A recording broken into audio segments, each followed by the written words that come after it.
Bad girl அப்படின்னு ஒரு படம். அந்த படத்தை வந்து வெற்றிமாறனுடைய உதவி இயக்குனர் வர்ஷா வந்து இயக்குனராக அறிமுகமாகறாங்க. அவங்களுடைய டெபியூ ஃபில்ம் அது.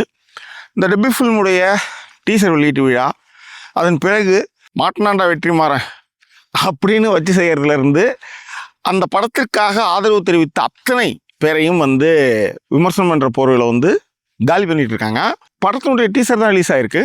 படத்தினுடைய டீசர் வெளியீட்டுக்கு பிறகு வந்து நிறைய வன்மமான தாக்குதல்கள், பொதுமக்களுடைய கருத்துக்கள், அது என்ன பிராமண சமூகத்தை சேர்ந்த பெண்ணை மட்டும் வந்து இது மாதிரி பண்ணுறீங்க, வேறு பெண்கள்லாம் வந்து நீங்கள் எடுக்கக்கூடாதா அப்படி இப்படின்ற மாதிரியான நிறைய கான்ட்ரவர்சிகள் உலவிக்கிட்டு இருக்கு. ஒரு குழந்தை கருவில் இருக்கும்போதே ஆணா பெண்ணா அப்படின்னு கண்டறிவது நம்ம நாட்டு சட்டப்படி அது ரொம்ப குற்றம்.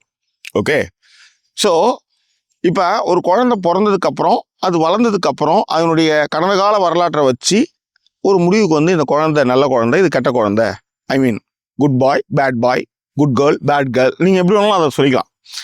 ஆனால் குழந்தை பிறக்கிறதுக்கு முன்னாடியே என்ன அந்த குழந்தைக்கு ஜோசியன்ற போர்வையிலையோ இல்லை அனுமானத்திலேயோ ஒரு விஷயத்த முன்முடிவுகளோட, அதாவது எதுவுமே ஃபுல்லாக பார்க்காம, அந்த குழந்தையினுடைய நடவடிக்கை எதுவுமே கேட்காம, எதுவுமே செய்யாமல் முன்முடிவுகளோட வந்து ஒரு வன்முறை தாக்குதலை படைப்பாளியின் மீது வைப்பது எந்த விதத்தில் நியாயம்?